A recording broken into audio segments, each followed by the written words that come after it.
Good day, everybody. I don't want to say good morning or good afternoon or anything indicating time. It's 12:28 as far as I'm concerned right now, but you might be watching this at 2 p.m. and I wouldn't want to say something that's incorrect or inaccurate.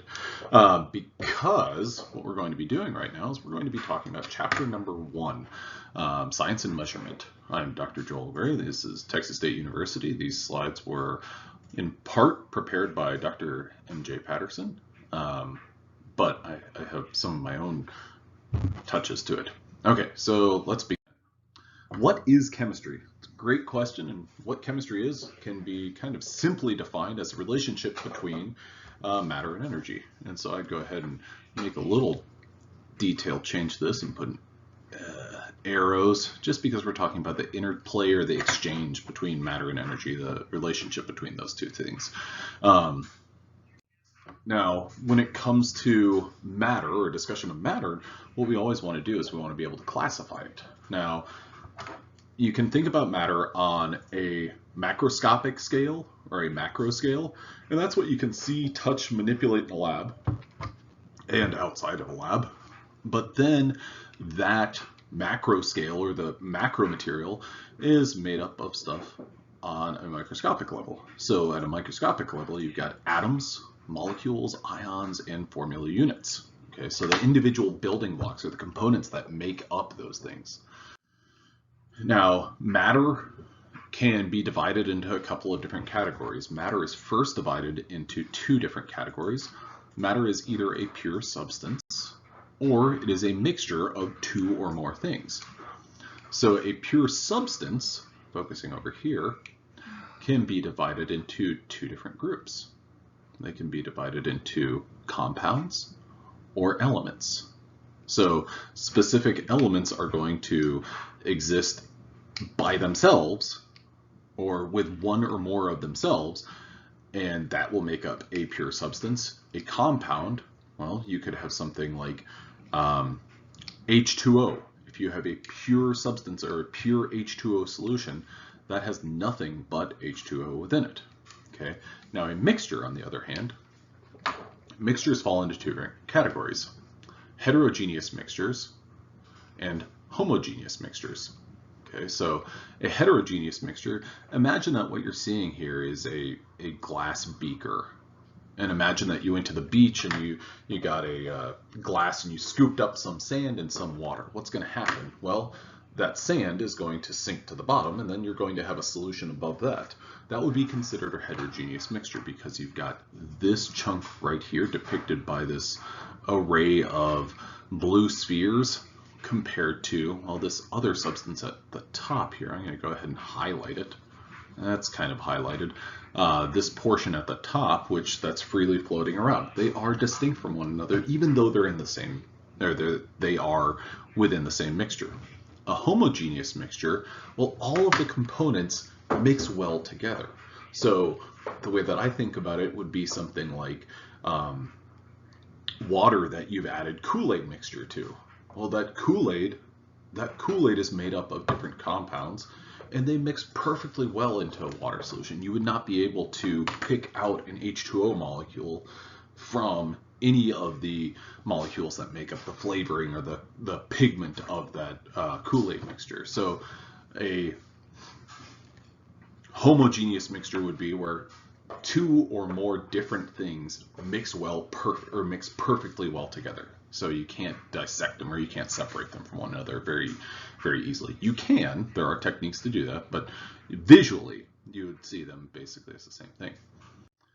Okay, so whenever we talk about things on a microscopic level, we talk about elements, compounds, and mixtures. And we just talked about mixtures a little bit there, but this would be right here. All of these light blue spheres kind of depict individual elements. So we'll get more into the periodic table down the line, but there's one row, the farthest to the right. So farthest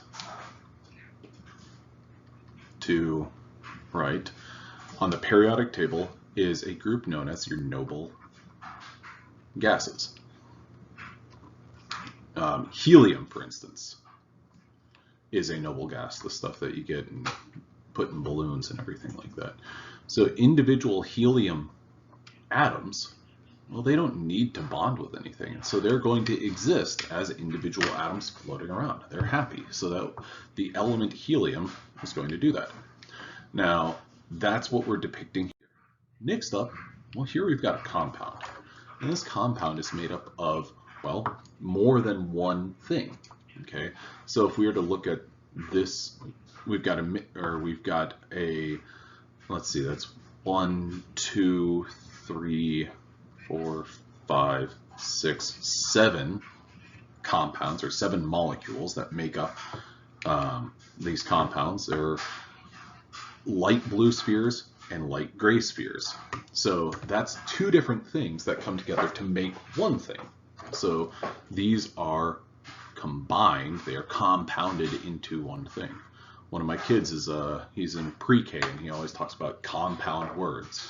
So like, I don't know, for some reason tennis is on my mind. So a backhand. Those things are separate and independent of one another, but you have a backhand, and I'm not a tennis player, so I could be wrong on that terminology. But it's a compound substance. A mixture, what you have is, well, we've got this compound right here, but then we've got something made up of 2 identical gray spheres. Now this whole thing right here would be considered a mixture because we've got independent entities. Independent, we've got the 2 gray spheres that are floating around in here, and we've got a light blue and a light gray sphere that are floating around. They're not reacting with one another, they're not doing anything to one another, they are making up a mixture. And so those are kind of the things that you want to kind of wrap your mind around with respect to elements, compounds, and mixtures. Now, this is a clicker question, but it's really just kind of a question for you to think about. Which of these statements is true? Pure substances contain only one element. All mixtures with more than one element are compounds. Water, H2O, is an element. A solution is a type of mixture. A compound is a type of mixture. Okay, so we've seen some of these things surface previously we've seen some of these things on our previous slides, and if we take it from the top, pure substance can only contain one element. Well, that flow chart that we looked at showed us a pure substance could be an element or a compound, and so that's off the table. Okay. B, all mixtures with more than one element are compounds. All mixtures with more than one element are compounds. We're going to go ahead and remove that because when we were thinking about compounds, we were thinking about pure substances.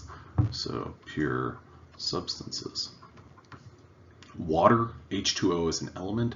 No, that would be a great example of a compound because that's 2 elements, or well, 3 atoms and 2 elements coming together to make one thing. A solution is a type of mixture. That one looks like a good one. So I'm going to put a star by it as a possibility. E, a compound is a type of mixture. Let's see, a compound. We were thinking about compounds again with respect to pure substances. When we were talking about mixtures, we were talking about heterogeneous or homogeneous. So I'm going to go ahead and remove that, in which case we're left with D, a solution is a type of mixture, as our best answer option. Okay, compounds. Pause the video if you want to think about this one for a moment and review the options, but we'll move on. Contain only one element, are heterogeneous, have definitive compositions, are also called mixtures, and are not pure substances. Okay, so let's start with option E. When we looked at our kind of hierarchy or our flow chart of how to classify different things, well, a compound was one of the classifications for a pure substance. So we can go ahead and cross that out. Compounds are also called mixtures. That would be incorrect.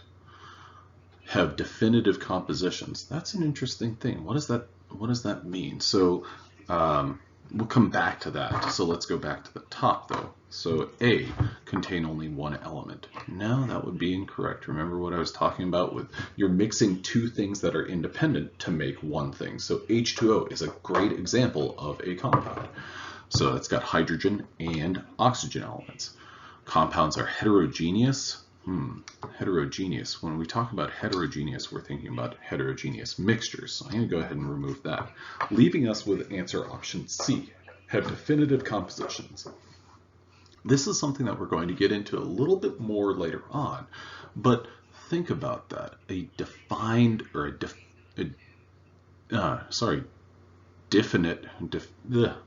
definitive composition or definite composition. We've got something that is defined. So like water is a compound, that is always going to be H2O. If you change this to H2O2, that's not water anymore. That's a different compound. And that would be hydrogen peroxide. So we're going to go ahead and leave it at C. Now that's going to be our stopping point for this first part. I hope this is helpful. Go ahead and look through some of your homework problems so you can see maybe something that asks about some of these different topics. All right, well, thank you very much and have a good day.